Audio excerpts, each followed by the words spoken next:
اختياري بس بتفرق جدا جدا في الطعم، جربوها. وفي البداية هبتدي اضرب المكونات ضرب متقطع علشان التلج، وبعدين هضيف حوالي ربع كوباية من المية بنفس الكوباية اللي عايرت بيها الحليب، وهضربهم كويس جدا. وبعد ما ضربتهم كويس والقوام بقى ناعم، الخطوة دي اختياري، هضيف 6 حبات من الفراولة مقطعاهم زي ما انتوا شايفين، وهضربهم مع المشروب ضربتين. انا عايزة احس بقطع الفراولة، مش عايزاهم يتفرموا ناعم قوي.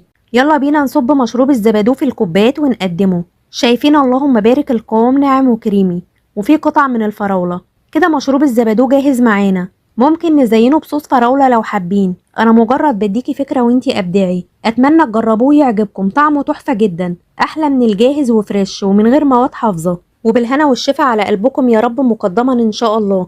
اتمنى فيديو النهاردة يكون عجبكم، وممكن تحفظوه لمشروبات رمضان ان شاء الله. هستنى كومنتاتكم اللي بتساعدني، وفضلا لايك وشير للفيديو علشان يوصل لأكبر عدد ممكن.